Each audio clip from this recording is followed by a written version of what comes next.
Cool. All right. So for those on the phone, actually, let me just give personal intro before I read the bio that's in the text. So Dean and Paul have been really gracious to us at the Idea Center. There's been students that they've talked to, different companies they've talked to, and they've just been really generous with their time. One of the reasons I'm excited for you all to learn about them and why I love our students getting to talk to them is I think they're really pushing an important wave of thinking about how to operate your businesses with virtual assistants. And just personal testimony on this one is a lot of the companies I've run have relied heavily on virtual assistants. So it's been something that I found a lot of personal benefit in, but it's also something that when I've gone into bigger organizations, seen a lot of benefit there. So you all have seen Eileen. I met Eileen through Upwork, which is one of these freelancer websites. And there's just lots of different ways of engaging with these models. Dean and Paul have a philosophy that I think is really good about how to interact efficiently with them that I love. And they also are really good sourcing, which is one of the hardest things of finding the right virtual assistant to work with. So I've loved talking with them, and we're trying to figure out in my own side business how we can work with them more. So I'll give them that stamp as well. And they're also just wonderful guys to talk to and care a lot about the mission that we're all joining in right here. So that's my personal part. The language that you can get from LinkedIn, though, is also really helpful. So Dean, he's the president of ProSulum, and his goal is to help small businesses systematically design their company to run, scale, and grow automatically in 12 weeks or less. So Micah, when you were coming on talking about how you guys are all developing your workflows and things like that, Pastoral Parish was one of those that I was specifically thinking about as you guys are scaling up. I'm really glad you're here to hear about it. Dean started his career as an intelligence analyst in the United States Army Reserve and then transitioned to work at the Boeing Company. And in 2012, Dean became the co-founder of the Online Empire Academy, a company that helps visitors learn how to sell products online and market effectively.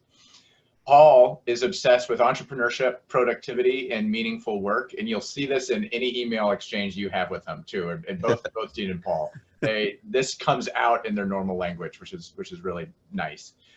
He invests in promising startups in healthcare, tech, and restaurants that have been acquired and are seeing 200 to 2,000% growth. Paul consults for small mom and pop restaurants that are doing important game-changing work who want to scale and help more people, coaches salespeople and business owners on high-ticket sales, and publishes a newsletter called Do Real Work. He also runs a nonprofit that ships toys, personal hygiene products, and school supplies to hard-to-reach regions of the world with his family. So just two gracious guys. I think they have a really important lesson to share with all of you. So without further ado, I'll pass you guys the mic. And like I said, I can help moderate some of the chat. Gosh, that's an amazing intro. Thank you so much. Thanks for helping get the party started. Nice to meet you guys. Thank you so much for making time.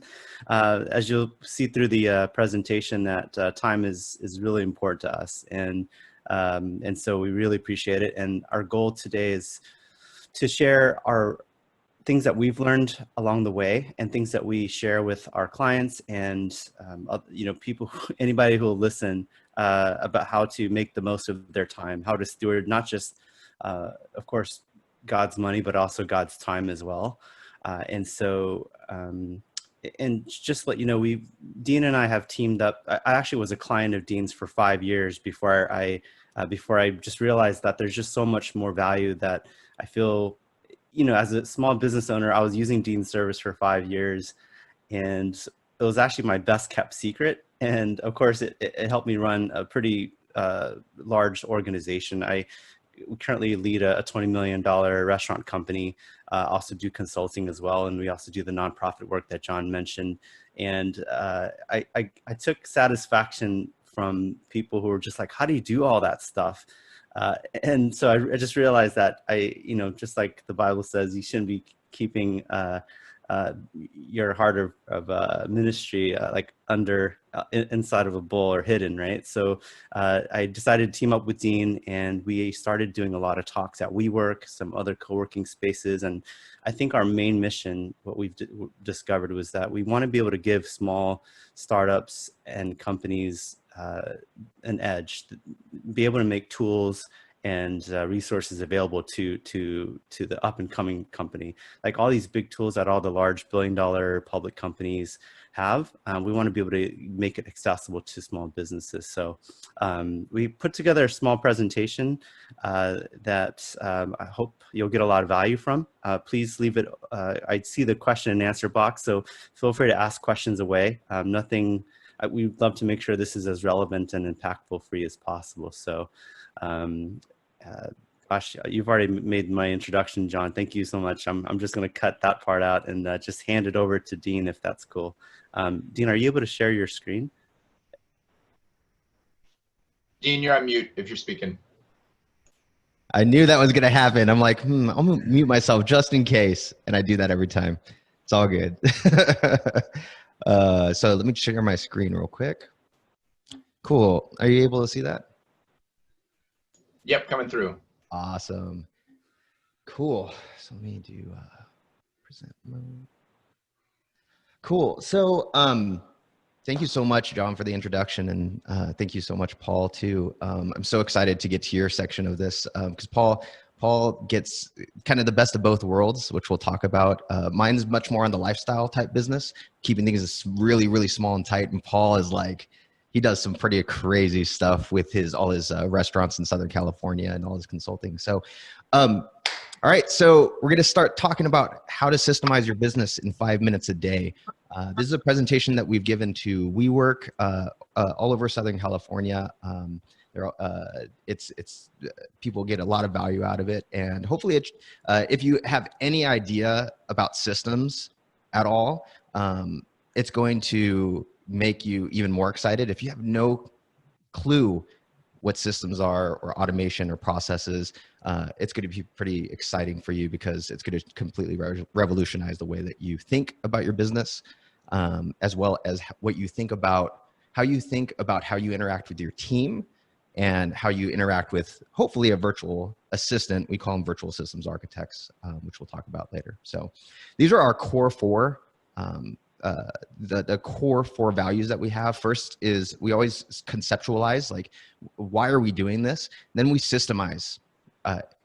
Once we find that something works, we start systemizing, documenting it, and then we substitute ourselves out of it. And then that allows us to ultimately scale. So, so back in 2007, had my first child. And her name's Alizea. And about 6 months into getting to enjoy her, my wife and I had some interesting news. So I was in the Army Reserves, and they said, hey, you're just about to get out. You've been here for about 7 years. You're at 8, and we're going to deploy you to Operation Iraqi Freedom. So I had to tell my wife that, hey, we just had our baby, and I'm going to be leaving you for about 1.5 years. And of course, she was none too happy. And so about April, I got into country. And while it kind of sucked being away knowing that I was going to be away for 1.5 years, one really cool thing happened is I basically won the lottery. And they said, hey, you're going to be able to come home for Christmas. Everybody, thousands, tens of thousands, hundreds of thousands of troops want to come home for Christmas, right? And so I was super excited. My wife was super excited. And then about a month later, after hearing that, my wife and I were Skyping, and she said that she had to take our daughter to the hospital because she had some kind of, she had some kind of bump on her head and she had no idea what it was. So she took our daughter to the doctor, and he said, yeah, she's going to have surgery because it is a tumor on her temple. And whether it's cancerous or whether it's not, it's starting to ingrain itself into her skull. And so it has to come out. And my boss was really cool at the time, the supervisor, my officer in charge. And he said, hey, we can get you home. Don't worry about it. And I'm thinking to myself, how the heck did I get into this mess where I just got here? You know, it's going to be 8 months, 9 months till I get to come home for Christmas. Now I have to choose, do I come home now, support my wife and child, or do I go to till Christmas? And it just hit me. I got here because of money. It was all because of money. I wanted college money. I want to say that I was patriotic, but I wasn't. I mean, I was, but it was really for money and for stability and kind of getting out into the real world. And eventually my wife said, no, come home for Christmas. And so ended up coming home for Christmas. My wife, my daughter was okay, had the surgery and got home. And I'm like, that's never going to happen again, ever. Never going to allow that to happen. I'm going to start my own business. I never want to be stuck. So I start my own business while I'm working at Boeing. So I'm doing things full-time at Boeing, part-time in business. And I find myself working 60, 70, 80, 90 hours a week, juggling everything. And once again, I have to choose between my clients or my family. And I was stuck again. And so eventually I had to figure out, I'm like, how can I get out of this? How can I change this? And for me, luckily, after a series of mentors like Sam Carpenter and Jermaine Griggs and a couple of other people, I learned about systems, learned how to create systems so that I would never be in this mess again. And I haven't, thank God, praise you, Jesus. Haven't been in this mess again. But that's what I want to share with you today and how to simplify. A lot of this stuff gets really complicated. I want to simplify it as much as possible. So next week, I'm having a baby, hopefully, either next week or the week after. And it's going to be a baby girl. So that's going to be baby number 8. So that's my wonderful wife and my 7 other kids. And the one right in the middle, the tall one is Alizea, the one who had the tumor. She's doing just fine and everything's going well. But this is why I do what I do and why we do the system, so I can be as productive as possible. Oh yeah, it's so fun. So this is the goal. And it sounds crazy, but I want your hourly time, the time that you actually spend on your business. This is how much revenue you should be adding to your business when you implement systems every time you spend 1 hour doing something, okay? And it sounds crazy. Paul knows what I'm talking about. He'll talk about it later as well. And it works. And this is what you can get to. So this is the minimum. Like, this is the goal. And you can get higher and higher from here. And like I said, it sounds crazy, but you'll understand in just a bit. All right, so what the heck is a system? This is what we're going to talk about. Quickly, we're going to talk about what the heck is a system. We're going to talk about skills versus process. This is where a lot of companies tend to overbloat themselves. I would say 90% of companies overbloat themselves because they don't understand number 2. And then actually creating your working procedures, creating your documents and how to do them the fastest way. It's necessary to create these in order to do what we practice, to be a big business in general or an automated business. You have to do this, but how to do it the quickest way possible and what it should look like. All right, so what the heck is a system? Your iPhone or your Android or whatever, right? Why do we love them? Do we love them because, you know, it's just a phone? No, we love them because it has all of the different apps. It has a camera, it has Instagram, it has whatever. And every one of those apps, if they were not working perfectly, if you press the button and you had to call and say, hey, Instagram, I want to post this thing over here. And every time you got somebody different and they told you to do something different, you'd be like, this thing sucks. I don't want to use this thing. We use it because the process works. I press the Instagram button, I press the post a picture, and we're done. It's awesome. Predictable every single time. Now that small little thing in your hand, I usually ask this question, but I will ask this question right now. On the bottom right, what is that? And normally people are like, I don't know. For the sake of time, that is the Amazon. Answered your question. Oh, dude. Oh, what was it? He said Amazon. Is that right? Yeah. Oh, I love you. That's awesome. Most people don't get that like right away. So kudos. It's the Amazon Fulfillment Center. It's no different than that iPhone. And you're probably thinking that's crazy. Well, it's not, because every person or every robot, but there's people behind that. They have a set way. Everything is documented. This is how you do it. When one of the robots fails, you need to do this, ... And so as long as those processes, that thing that's written down works, and every single one of those things written down works, that whole entire thing works. It doesn't matter if it's on your phone or if it's a whole entire fulfillment center, okay? And so we tend to overcomplicate things because, oh, it takes up a lot of space. Well, it doesn't have to be that way, okay? Every time you build a system for your business, as small as it can be, turns into an asset that's making you money, okay? And that's what we want to do every single time. This is George Chen. He runs UBest Packs. He has, I think, 5 of our VSAs now, yeah, Paul? Yeah. In his 5th. Yeah, so he started off with nothing. So he took over his family's business called UBest Packs. They actually do the packaging for Paul's restaurants. They do it for After's Ice Cream. They do it for a bunch of different popular places down here in Southern California. But he took over his family's business, and I think he ended up quadrupling the revenue in about a year with VSAs by systemizing it. And he just spends, I think he's made like 2 or 3 other businesses because he has the time to do that. Paul has a really cool thing with him that he'll share with you guys later on. Really cool interview with him that even I wasn't able to get some of the juicy stuff that he talks about in that interview, but Paul will talk about that later.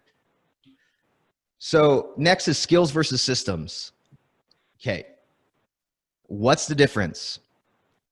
Now, if you can do this in chat, we'll just do this one. But if you can do this in chat, who's the guy on the left? It's not Karl Marx, I promise.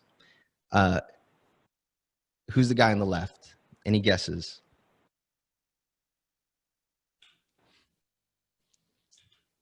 And you can tell me, Paul, if anyone guessed it right. I heard nope.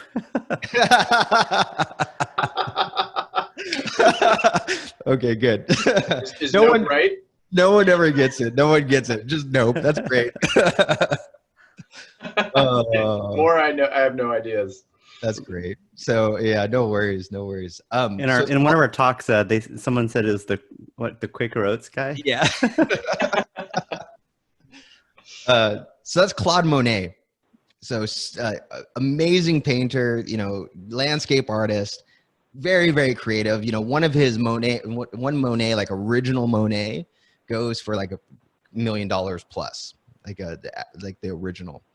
And people are like, "There's no way that could be turned into a process of you can't systemize a Monet. You can't get a hand painted Monet unless you go to Shanghai, China. They have a process for creating Monets. The guy didn't create the original. He didn't do the creative part of it, but you can literally go get a hand-painted Monet and hang it in your house. And when Dean, people come over. Yeah. Wait, I want to show you something really quick. Uh-oh. I've done this.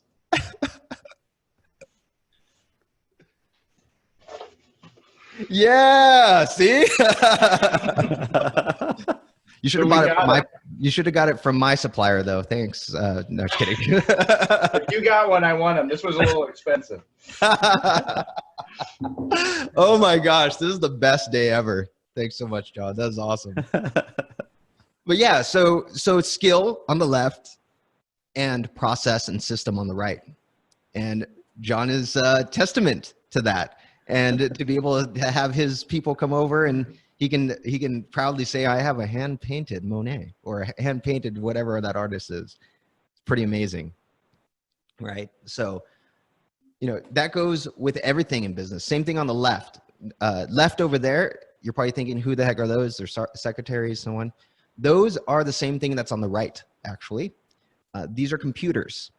So the people on the left had a profession called computers. They would get these high level calculations. They'd put in a ticket. They would do the high level calculations, give them back to the engineers. Well, that became systemized, and anyone can do that on a computer. Now that's a system. It's an automated system, but you can even have a written down process of how to calculate certain things, and someone can just use a computer, punch those numbers in, and they're done. So it's pretty crazy how this can all work. Guy on the left, guy on the left is the top copywriter. He almost died last year. He was supposed to, like, people were like planning his funeral and everything. I think it was like cancer or something. And miraculously he didn't. Dan Kennedy, he gets paid just for like one sales letter that goes out, drafted up, about $100,000 that he drafts up. And he doesn't have to send it. He just has to write it. That's it. Guy on the right is Ben Adkins, Dr. Ben Adkins, and he created a thing called ScriptDoll that basically does what Dan Kennedy does, but now everyone else can do it for a monthly fee rather than paying $100,000, right? So skill learned over decades and system. Okay. You are the creator. You are the creative person. You're the innovator. But once it's innovated, once you've created it, it can be turned into a system. Okay. Patrick Rice. So I'm on the board of Encounter Ministries. He's the executive director of Encounter Ministries. He has one of our VSAs. And so he does a couple of videos.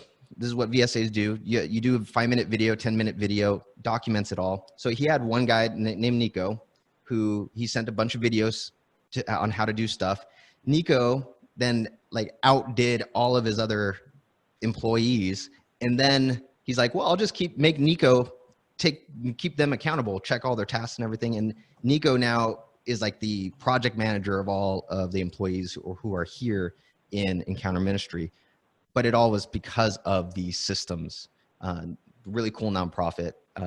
If you want a really awesome one to support, Encounter Ministries is no bias since I'm on their board, but you definitely want to check them out. They're pretty amazing.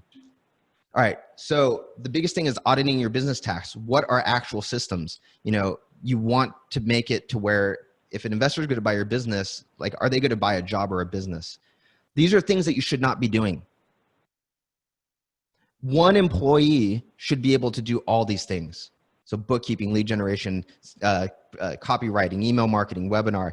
One employee should be able to do all these tasks. One. Now you might have a few, but every single one of those employees need to be able to do these. The only time you would hire a specialist is if it's something that's truly requiring a specialist, like a computer programmer or a really good designer. But it's first-tier interviews, content marketing, change management, and we'll talk about all that stuff in a little bit with Paul. Creating your working procedures. So this is the last part of it. Training is a 4-letter word. Your procedures need to be written, and they need to be so simple that grandma can do them. So step-by-step, so detailed that grandma can do them. That means pictures. That means step 1, step 2, step 3. Okay, so this is how we do our working procedures. Okay, we do cold emails for a lot of our lead generation, and that means we customize our emails for each person that we send out. That means copywriting. That means creativity, right? But that creativity was done and created into an actual process, which is this document right here. So when we create our documents, and I'll show you, like, you're probably looking at this going, oh crap, like this is gonna take forever. And I promise it's not if you use our system, because you can use our system with a virtual assistant, you can use our system with an employee, you can use our system with a virtual systems architect that are done for you. But when you utilize this system, you can create these processes extremely quick. So we number our process. Anytime we're just explaining something, it's, I almost wanted to highlight something. Every time we're trying to explain something, it's just normal text. If it's important, we italicize. If it's very important, we italicize, bold, and underline. So right here, I created one video. This particular video took me about 10 minutes, maybe 15 minutes. I didn't write any of this. This is done by the virtual assistant. This is done by the virtual systems architect. They created this, okay? So I said, hey, note, like this is very important, in creating these first lines of the emails, which is the customized version, what we're really doing is finding something that is customized towards that person. You want to make it focused on them. Make them feel good in the beginning, because what comes after is actually a template.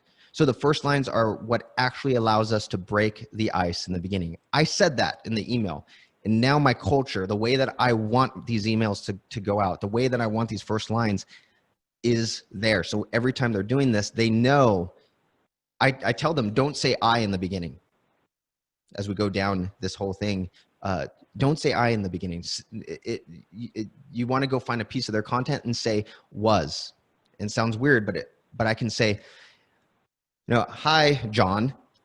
Was looking at your videos and loved the interview that you did with such and such. I love all of the guests that you have. And I just really think that you have something special going on at Notre Dame. And then the next thing is a template. They say was. They didn't say I was. It was, because it is focused on the other person. And that's what I want them to do. By doing that, we have high open rates. For our cold emails, we have anywhere between 50 to 60% open rates, which is huge. Okay. Then we go into the step-by-step. So that was the context. Then it goes into step-by-step. Now, creating the first line, step-by-step instruction. Number one, the first thing you're going to do is bold. And so every time we bold an action, we will bold our actions. First thing you're going to do is open the lead pool that you'll be creating first lines for. Then we go down the line. In this case, it's like for QSR Magazine, as an example. You even have a note that if it's very specific, you don't even have to do 40 custom lines. You can actually just do one and then put it in like, hey, saw that you are on the 40/40 list, America's Hottest Startup, Fast Casuals. That is so awesome. Very happy to see your restaurant in there, however you want to say it, because it can be for everybody. But yeah, we go to step 3. Now, once you've gathered all that information needed from each person, you're going to create your first line for each person. And it just goes down the line. And we have pictures and we have things highlighted. So there's no mistaking what to do. Okay. Now, we'll also have a numbering system and so on and so forth. These are some of our processes. This is the big key. Don't use video is easy to do this, right? Don't use it for the actual process. Hey, go look at this video and then do what this video says. It's not going to work, because they're going to have to press play and then have it go and then rewind and press play and have it go, rewind, press play, have it go, rewind. It doesn't work. It doesn't work well at all. But if you use it as the basis for your documentation, it works really, really well, because now you can take that video. They don't have to have access to anything. This is how we do our QuickBooks first. And you go into the video, you do the video. They can actually take a screenshot using Jing or Snagit. They can use the snippet tool on Windows. They can use QuickTime, whatever it is. They can take a screenshot of that thing, pause it, put it into the document as a screenshot. They don't have to have access to it. Press the button. They post it into the document, and then they write exactly what you said, which was like the first thing. First thing we do is go to intuit.qbo.com. They write that out. They point where you go, and so on and so forth. Then you click here. Then you do this. Then you do this. And they're just taking screenshots. Boom, screenshot, boom, screenshot. If you're having an employee that's doing this at $15 an hour, it's way better than you doing it too. You spent 5, 10, 15 minutes doing it. It might take them 3, 4, 5 hours, but you have the time to be innovative and creative from then on. Okay. But this way, this system, like if you were to write it yourself, you're going to take for 5 to 10 minute video, you're going to take about 4 to 8 hours to do just because of all the distractions and everything like that. Creating a video and having someone else do it is 5 to 15 minutes. Have them take that video, take screenshots, and write it out step by step. 5 to 15 minutes, which means, and Paul is testament to this, which means you can say you have a new sales channel or a new marketing channel or a new thing, like where you're like, hey, oh man, when I reached out to this person over here, these types of people over here, I saw a conversion of sales like no other. Now you can just say, okay, so this is how we go to AngelList and find people who are looking for administrative assistance or whatever how you're finding clients. You take a video, they snapshot the video, write it out, and then you say, go do it. It could be an employee, it could be a partner, it could be an intern or a virtual systems architect. You spent 15 minutes or 5 minutes. That thing gets documented, and now you say just go do it because it's step by step. The only thing you really need is really the original video of how you want your process documentation to look. I want you to bold these things. I want it to look step by step. I want you to go to Google Docs. I want you to, this is how I want it to look. Go document what I just told you, and now that's your document. From then on, anytime you're doing anything, I give you a video. I want you to follow this document and how to create our standard operating procedures. Okay. 5 to 15 minutes every single time. Anytime something new happens or anything creative, create a video, tell them to document. Create a video, tell them to document. And then go do it. They basically duplicate you. Like what we call them virtual systems architects. They're $9.50 per hour, outsourced overseas, blank slates. We have a system of finding these people where the system itself came from a process like this, a documented process where, 6 tiers of hiring where they go through this 6-tier hiring process. If they mess up on one thing, they're out. Okay. That system is done by my general manager who is overseas, right? I did the original creativity of it, the original innovation of it to find these people. And then I said, here's how to do it, document it, and then go do it. And he does all of the hiring. My other core team, I have my general manager and then 4 others. We do very, very well. I don't do anything. I work about 4 hours a month. And yes, 4 hours a month.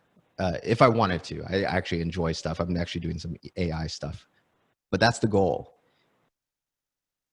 You can do this with virtual assistants off of Upwork, like John was talking about, which is awesome. The more that you can get into that realm, the better, because there's so much opportunity globally to be able to find talent. But the biggest thing is to train them on this type of system so that you, every single time, 5 minutes, 5 minutes, 5 minutes, 5 minutes, 5 minutes, 5 minutes, to the point where you don't even need it anymore. Okay. So all that being said, I wanted to hand it over to Paul, and he's going to talk more about the math, and then we'll go to questions and answers. Cool. Thank you, Dean. So in the course of our work together, there was a slide earlier that Dean shared from George Chen. He's actually a referral of mine that I sent to Dean, and it's within 3 months, it pretty much changed the entire composition of his company without losing the soul, the spirit, the culture. And what Dean failed to mention was that even though he quadrupled his revenue, he actually cut his staff into a quarter. And what's really cool is that it actually it allowed him, of course, to cut the fat, and also it actually one of the biggest concerns is like, oh, if we start outsourcing work, it's going to destroy the morale of a company. But in fact, it actually reinforced it, because now the staff that's there at the company, they actually take joy in creating systems, because there's a lot of redundant jobs that they do that they don't need to be doing either. And they're well paid, and they're probably need to be able to do more valuable creative work for the company as well. So the entire company has embraced the concept of creating systems, and so I just wanted to make sure that that mindset was shifted. But in my conversation with George after he started using VSAs, and by the way, he wanted to hire a manager that was like $90,000 a year. And to this, within 6 months, he's got like 4 VSAs. And at that pay rate, he's got 4 people working full time with an incredible work ethic, and he still hasn't overgone the budget of 90,000, which is really cool. But when he mentioned that the math on that, I just realized, yeah, using VSAs and creating systems are important, but how do we share this message in a more impactful way? And even though it sounds nice to have like a virtual assistant, like do all the stuff for you, it sounds kind of cool, and it'll help somewhat. Like, what is the math on it? And so I actually sat down and did some math and just realized it's not just allowing startup founders to come home early or take non-essential work off their plate, but like, what is the real ROI on it? Since we're all entrepreneurs and investors and have to think about numbers, I figured this was a pretty worthwhile exercise, and the results actually blew me away. So the next slide, Dean, if you can switch on to the next one. So when I did the math on this, I assumed that each task takes 5 minutes, whether it is, here's the system, turning on the video and creating system for how do I handle my email, 5 minutes to explain how to respond, where to forward, how to document stuff, click. How to handle payroll, do a video on that. Probably takes about 5 to 10 minutes, done. One other task is how to do lead generation or how to handle customer service inquiries. Because as you know, there's a lot of customer service inquiries that are redundant, and you should probably start forming an FAQ. Done. And the second assumption is that each task returns an hour back of your life when it's automated. Those are the 2 assumptions I did when I did the math here. Dean, can you go on the next slide? So after 30 days, assuming you only work on the weekdays, and assuming that you have an 8-hour work shift, within 30 days, if you just commit to this habit, just like you do with meditation, just like you do with brushing your teeth, no different, and it's 5 minutes, by the end of the month, you have 20 systems, you have 20 assets, like Dean mentioned, that are generating revenue for you. That's also 20 hours a month of your life, 20 hours a month of your life that comes back to you with no change in lifestyle whatsoever. You can take 20 hours off of your month and the business would run on its own just fine.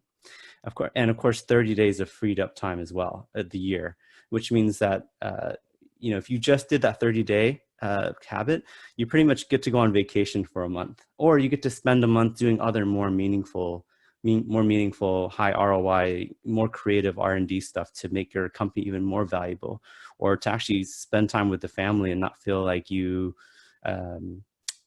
most people have this, when they go on vacation, it's not really a true vacation. They need a vacation after the vacation. So you actually have a true 30 days off of your company without changing or putting your company at risk. The next slide. But that's just for 30 days. If you were to try and systemize one little thing every day for 5 measly minutes, and if you were to do that for a year, I mean, that would be 20 new systems every month, and 20 additional hours, a month of your life that comes back to you, that goes back into your time bank account. And when I did the math on that, the results on the next slide, Dean, if you will, over time, that's pretty much how much time you get recovered back into your life. And I believe in the next slide, you learn that it's, you get 1,520 hours of your life back. You can pretty much go on vacation for half a year, or you can spend an entire year just doing deep work. And as you know, the biggest problem with the startup founders, you're doing 20 different things, and the ramp up, ramp down between interruptions and doing things a little bit at a time versus just doing deep work for long batches of hours makes you less productive when you're doing it that way. I mean, imagine going on vacation for half a year, or spending a half a year just creating a new product without feeling pressures of your day-to-day operations. And just to point out, the little blue sliver was how much you can actually you actually get, you actually stop working on a day-to-day basis. You've actually relieved yourself from running the company. You can actually do that in 4 months, and the company still runs on its own if you focus on systems. And I was just mind blown by the math that came out of this. Dean, if you go on the next slide. And we're happy to share this to you as well. At the end of the presentation, Dean and I put together a package of all these resources and the math on what it could look like. Also, pretty much the procedure and how to create systems so that, I mean, happy to have you guys work with us. We're happy to mentor as well. But if you wanted to just do it with your current team, I mean, that's also a great thing. We wanted to make that available to you. But yeah, pretty much over about 1,500 hours that are just recovered. And again, remember, you're not changing your lifestyle at all, if anything, for the better. And in the next slide, I mentioned, like, with that recovered time, you know, you're relieved of day-to-day duties. Like I mentioned, you take a vacation or you just have half the year off of actual day-to-day operations, and you have real control of your company. As you know, lack of systems is pretty crippling as you start getting more customers, as your current infrastructure gets strained. And so being able to create systems allows you to grow, allows you to feel like you can take on 1,000 more customers. And you have this mindset of like, yeah, bring it on, because I can handle it. My systems, my infrastructure, I'm not the bottleneck. And usually startup founders are the bottleneck of scale, because they believe that nobody can do what I do. Or we don't have a process for that. So now I got to train someone. That person left. Now I got to train someone. Now I need a staff of 10 people to do that. Like, I need to train them again. And so all that goes away when you create documented systems. To me, it was actually the most, sorry? Oh, finish that thought, and then I'm going to jump in with a question. Oh, no, I'm good. I'm good. Go for it. Oh, sure. So one of the questions that has been doubled down on, that's coming through the thread, is by Karina. And Karina, I'd love for you just to, if you can, go unmute, say a sentence or two on what My Prayer Corner is, to introduce yourself, and then ask the question. Karina, Hi, Karina. Sure. Hi. I had emailed, so he kind of got a little snapshot of me earlier. But nice to hear your voice. Yeah, my video is not on. I didn't even notice. My Prayer Corner is sorry, there's a puppy behind me. Is working to get prayer back into the home, and having an altar kit sent to a child in their home with different little experience packs that go along with it, so that they can do a concrete resolution of prayer in their home. So I, though, am My Prayer Corner. So far, it's just me, 41 over here. So I'm trying to figure out, how long do you have to be established to be able to even make systems like this? But then also, how do you know which things to try to turn into a system? Because there's so many little things I'm doing every day that are wasting so much of my time, but I don't know if they are actually systemizable. Like, I don't know which things, and then Edward followed up on my question, like, what's the best way to assess, and is it better suited to systemization? How do you know which things to use this process for? That's a really good question. Dean, I'm happy to answer. I don't know if you had some thoughts around that. Yeah, I'll just say real quick before, and then Paul can go more in depth. I had that same issue, and it's the reason for this in the first place. And it'll kind of double down, because I saw the QA question as well from I believe it was John. Because you're able to do this so fast. Whether you're hiring someone on Upwork, or whether you're paying somebody who's in, like, a kid from who's in college who just needs some extra work, and you just say, hey, this is how I'm going to give you these videos. I want you to when I do it, I want you to document it. This is how you document it. Given you can even say, this is how I want it documented. I want you to document this document video in this way. And then now you have that documented. Now you go to whatever it is for the next thing. Every time I send you this, I want you to follow that exact same template every single time. And you're paying them however much per hour for doing that, just so you can get it off your plate or whatever. because it happens so fast, because you're able to do it so quickly, you can be kind of reckless in them. Like with my guys, I'll just, whatever I feel like doing, I'll do. But, you know, for me, I would start with something that's going to make you money. Because then it's like, oh, cool, somebody's taking orders and I don't have to do that anymore. Like my daughter helps. My oldest daughter helps with stuff, but she has a system that she has to follow. Now I don't have to do that ever again for whatever it is I give her. But it might be for something that's making money. I always suggest make money first, because then you're going to be incentivized to continue. But I don't know what you think, Paul. Oh, sorry. And the QA question, because it kind of follows the same thing. When you're doing this, like everything's so fast. So at the very end of your thing, you can say, you know, I want you to check this when you're done with it, or send it to your supervisor, things like that. So everything happens so fast. But I would focus on making money, and I'll go into the QA thing a little bit in just a little bit too. Got it. And Karina, nice to hear your voice. And I love what you're doing as well. I think what you're doing is super meaningful. I will be a customer, by the way. Yeah. Awesome. Thanks. Yeah, I'm dead serious. We actually just kicked, we're in process of kicking 2 of my daughters out of one room and making that into a prayer room. So Awesome. I love it. So Dean, let me actually jump on that for a second and use an example. One of the tricks I find of getting people into systems thinking is the first few small wins, so that you start seeing success of a system. Exactly. And so for Karina, and I can imagine a lot of others, it's probably figuring out a way to find deans. And a cold email campaign is something, Karina, I know you're thinking about right now for your Facebook challenge. Building up your lead list to fill that pipeline is probably something that could be really time consuming. Yeah. And that's where I feel like there's things that systems seems to work for and things that systems don't seem to solve. But getting that pattern recognition of, okay, this has some routine nature of the work. It has a high payoff, but it doesn't require a lot of judgment calls throughout the thing. Or at least that's how I've seen it.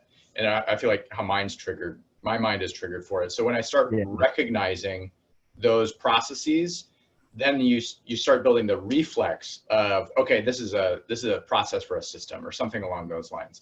But I find that early recognition really hard to build. Yeah.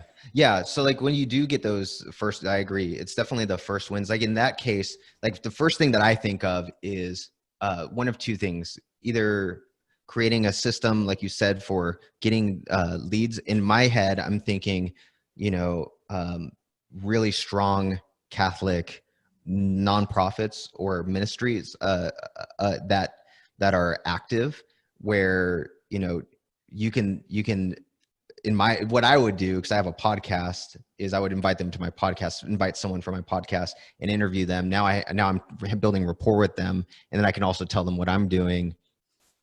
But that reaching out is the system. It's saying, hey, I want you to go into, National Catholic Register. I want you to look at all of the different nonprofits that are active on their advertising page. That means that they have advertising dollars to spend. And what I want you to do is then go to their website. I want you to find their contact, go to any email finder to find their email of the actual person who's the president of that place, or hunter.io or something like that.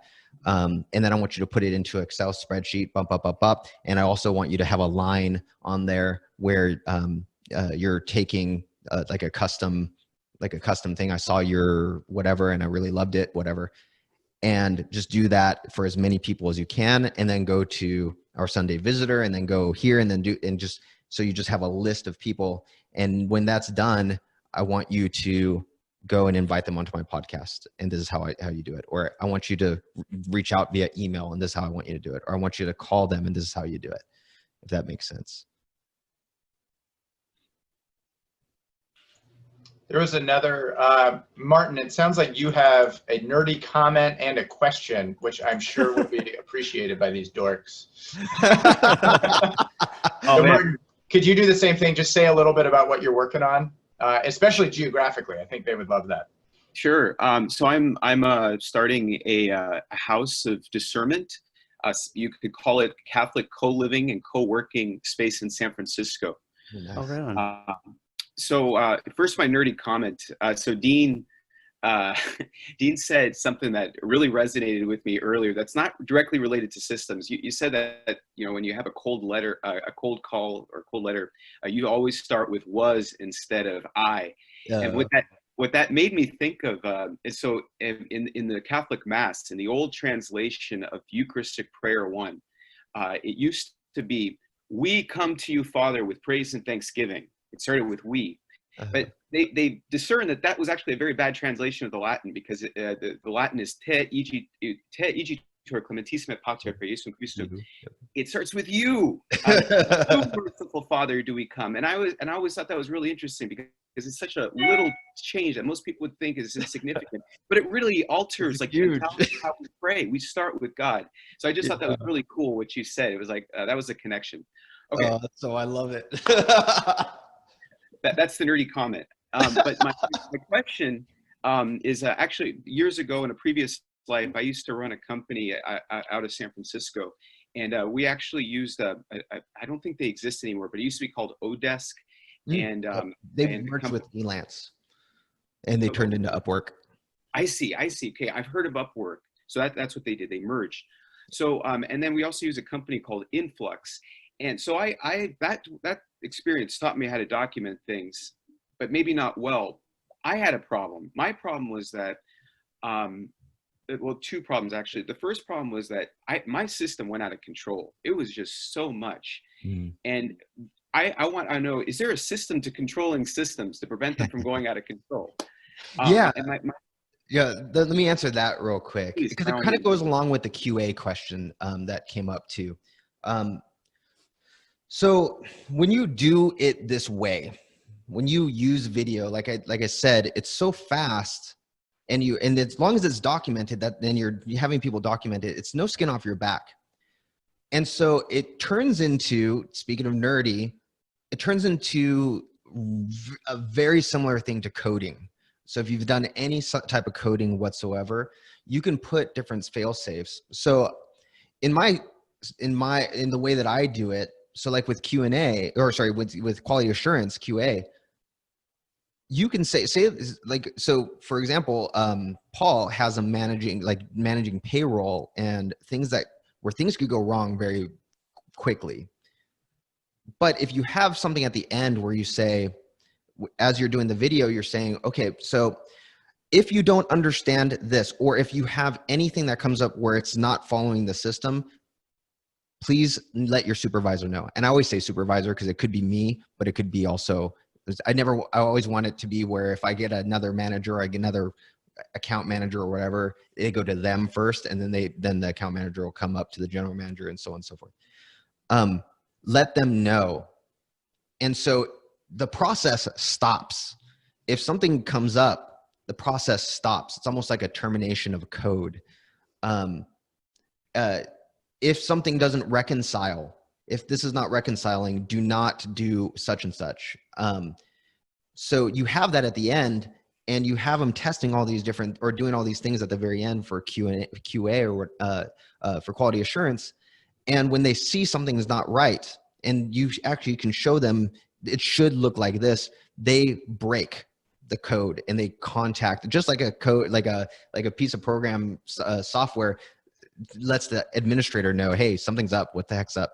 You can do that very easily with this type of thing. So I don't know, Paul, if you've ever ran into that. I do that all the time with my stuff, where if it's brand new, like, so for example, when we send cold emails out, like I have to make sure that they've filled in all the merge things, they removed certain things or whatever, or else it's going to go to 200 people and it's going to look like, it's going to say, hi, insert name here.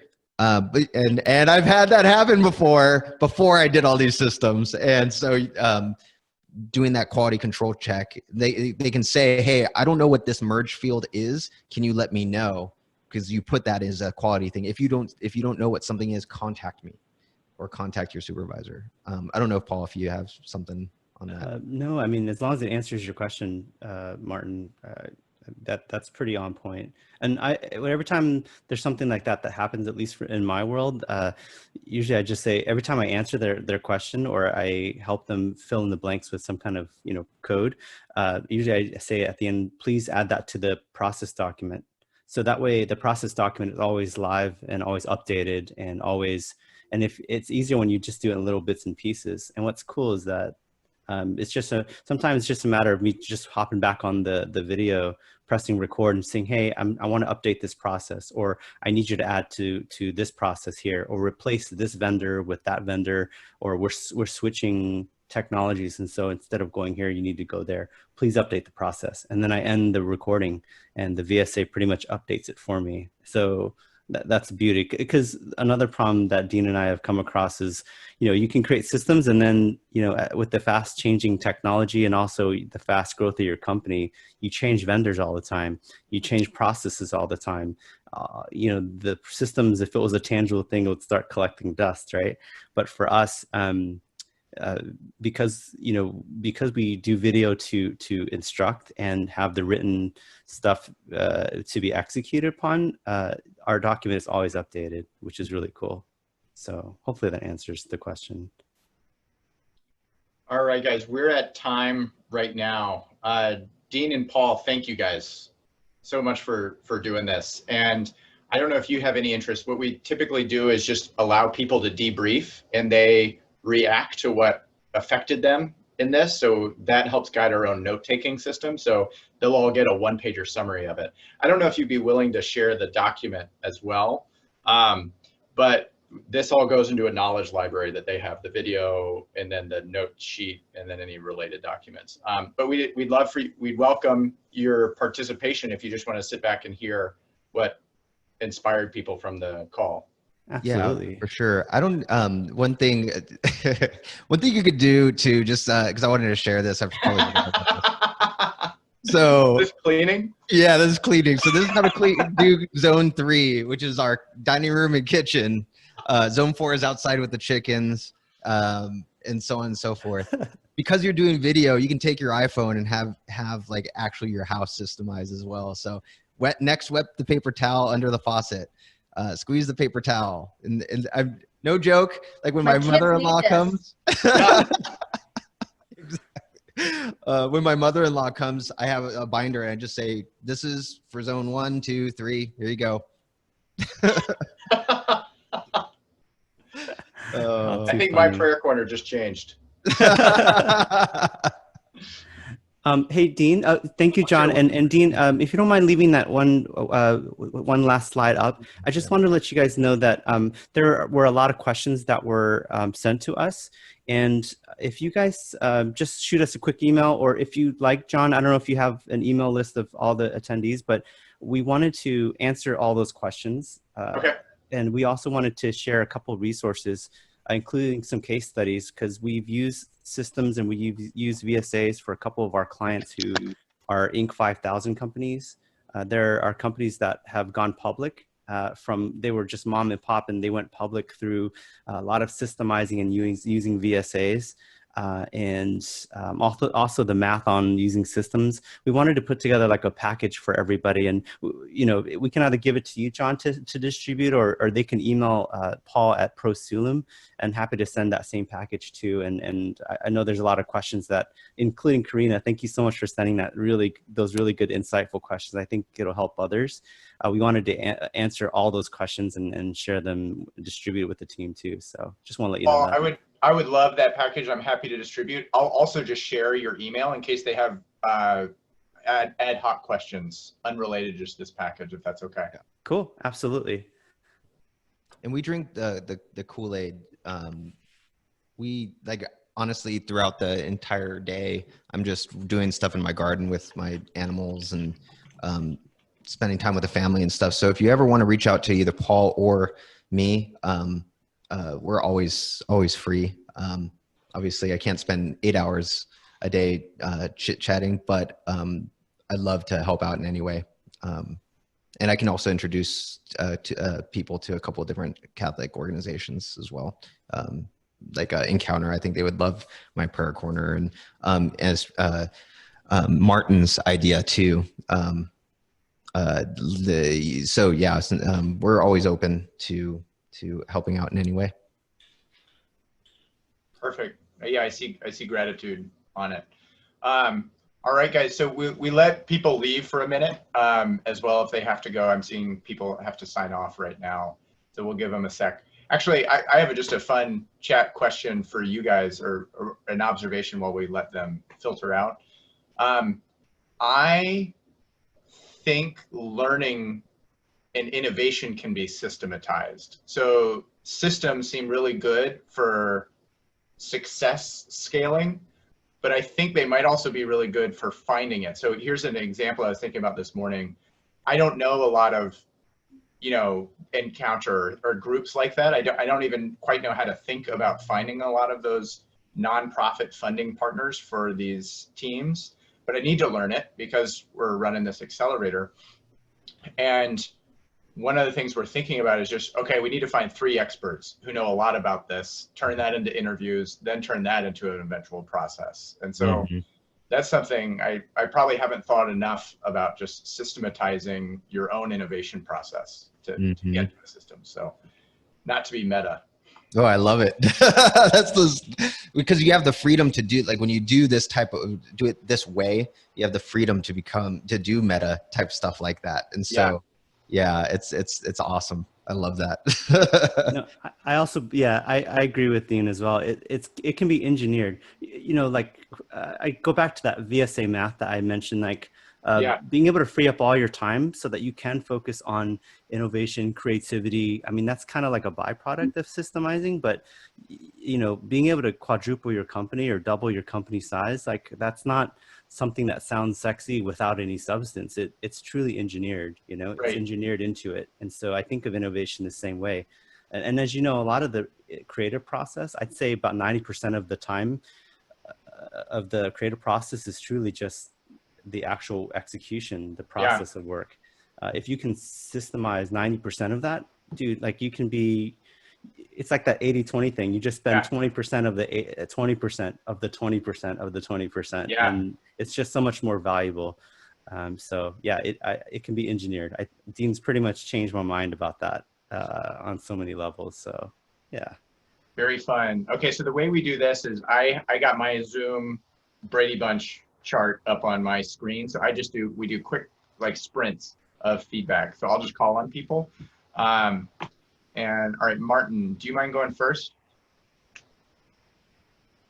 The question is what I learned. Sorry, I usually don't stick around for the after. Yeah. Just top 1 or 2 comments about something that affected you from today's call.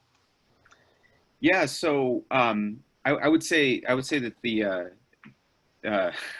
well, aside from the nerdy thing I brought up before, the one thing that I actually would also like to ask later, I don't want to waste time, is I'm really intrigued that Paul actually used systems for a restaurant. So when I think of systems, I think of, doing things in an automated, for tech related things, customer service, which is what I did in the past. So the fact that you're able to do this for something that goes beyond something that's limited on your computer is really changed the way I think about things. So thank you for that. Oh, way cool. Yeah. Martin, I would say Paul, not just restaurants, but restaurants you've heard of. And so that's, he's being humble, and I don't know if maybe I want to respect that those brands that he supported, but I would really encourage you to talk to him more, just because it would be a cool conversation to hear about how it happened for things you're familiar with.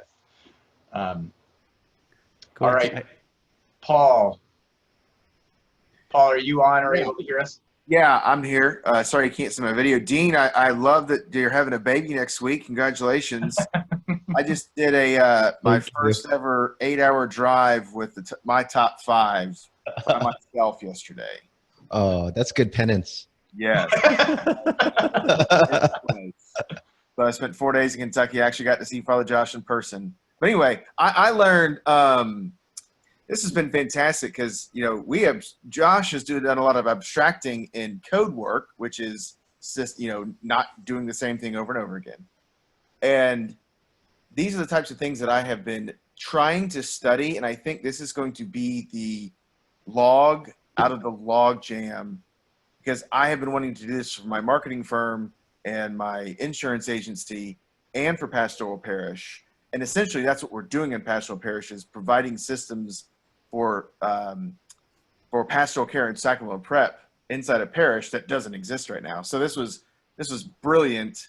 And I can't wait to learn more from you guys, because this is what I've been wanting in pretty much every area in business in life. So Paul, I'll share, interviewing you guys during that preliminary interviews when we were scoping things, it was your interview that made me think you would benefit from this one. So that was actually the first trigger. Eventually saw other ones, but it was Pastoral Parish, especially in the sales process, that I saw a lot of need.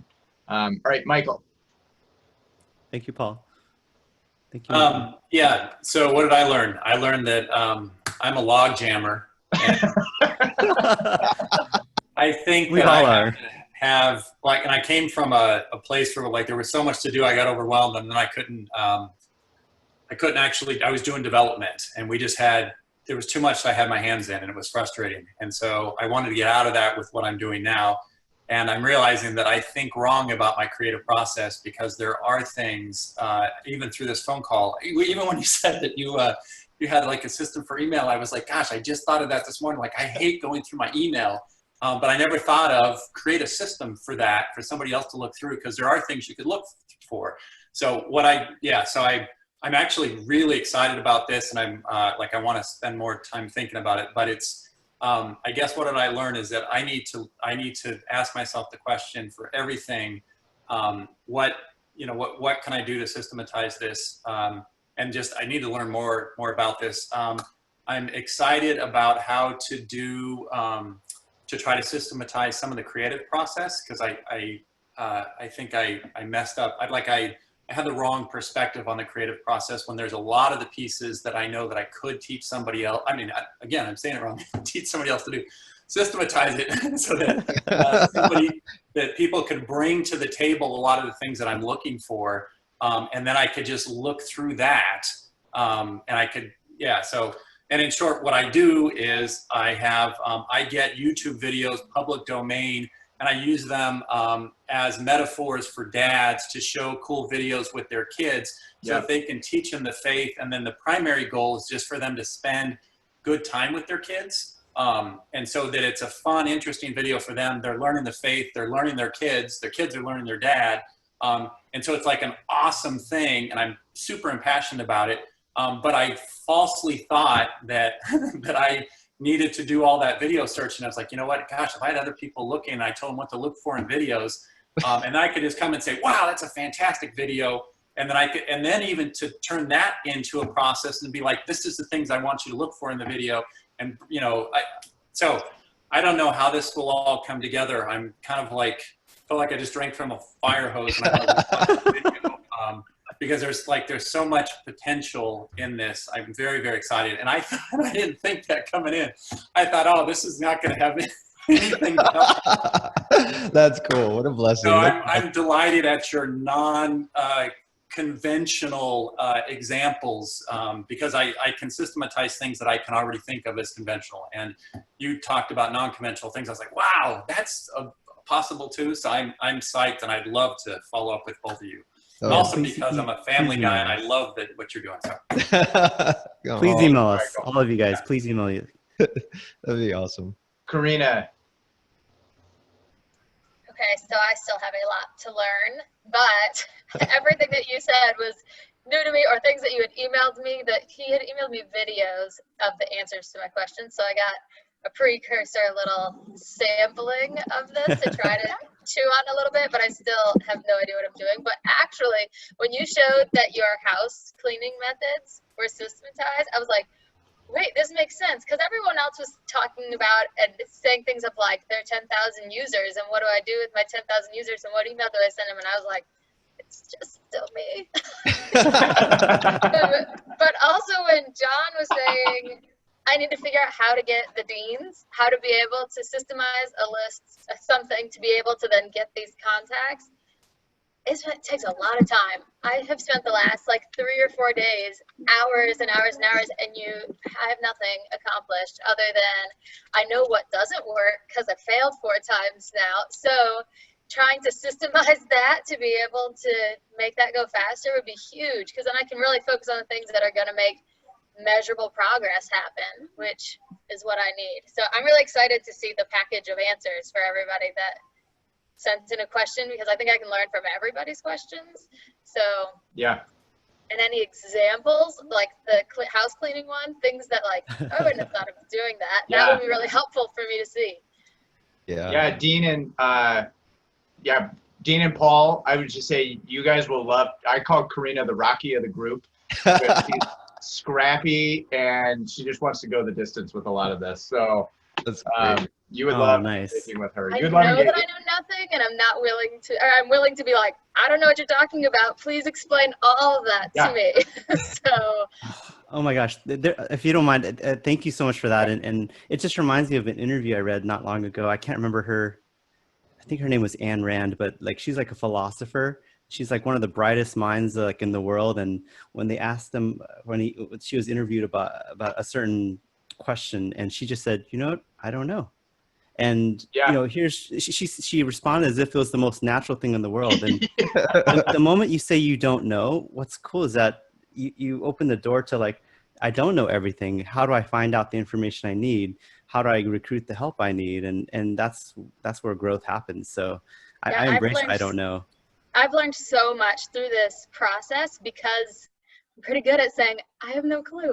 So a lot of people have been willing to share this information that they have learned and struggled through. So I'm getting a crash course really fast, but it's been amazing. But yeah, I don't know anything about most business things because I'm a teacher and I have the creative side of this program down pat, but it's all the things of like, how now what that I'm working on over here. So it's a huge advantage. Most life-changing companies are started by neophytes, so that's already a good start on the right track.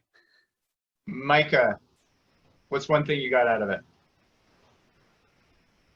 So I got very excited when I saw all this, this automation and because that with Pastoral Parish, I mean, that's my job is I'm sending these emails, and as more and more of them are coming in, what struck me so much was I went to Ave Maria and to Steubenville Franciscan, and one of the core books that I read in the philosophy department was Joseph Pieper's Leisure, the Basis of Culture, and you guys doing this automation to free up time to actually do not work things. And I was just like, that's Pieper right there. That's just it appealed to the philosophy nerd, the business nerd, the theology nerd, because and to see the systemations you guys did with cleaning,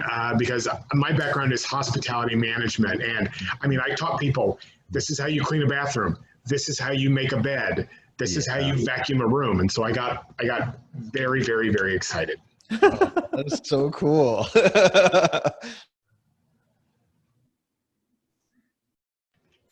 Dave. Thank you so much, you guys, for your time and your experience and wisdom. For me, I feel like that what you guys did is challenge what I think is a false dichotomy between creativity and automation.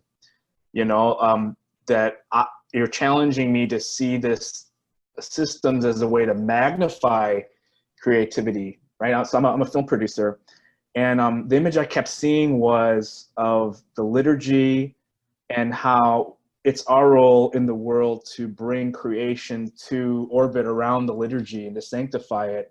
So what I saw is that that orbit systems through our stewardship as, new Christs, as saints, is a way that we can conduct that orbit around the liturgy of of this new creation. So those are for me. I'm seeing that this Catholic both and of creativity and systems, that's totally fascinating. And it's not this post-industrial sort of reduction of our humanity. It's actually, I feel like it's a very personalistic way of conducting creation into orbit in a way that's for the flourishing of all. So it feels very Catholic, and I love to be challenged in these false dichotomies, you know. And I'm also realizing, looking back on my experience in the creative process of, like, you know what, I've learned over time what systems work, and I've learned to be lean because I've learned over time what works and not waste time. You know what I mean? So it's like, okay, that is true to my experience. So how can I enter into that rhythm with more of a discipline? So those are some thoughts. So thank you so much. Thank you, Dave. Thank you for sharing as well. Oh, that's awesome, man. John, you want to wrap us up?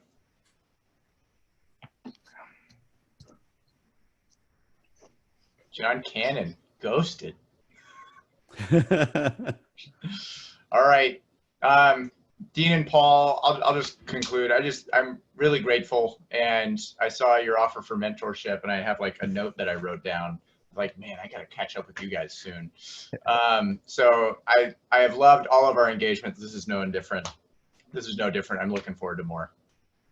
Well, thank you so much for having us as well. We're so grateful, and Dean will attest. Like, even though we've done a lot of like consulting gigs, or we've done a lot of talks at WeWork and other spaces, like there's no event that I think fills us with more energy or spirit or more purpose than this. So we're really excited. As long as we feel like we've been adding value and people are leaving better off than when they came, then I think it's a success. So thank you for that opportunity, guys.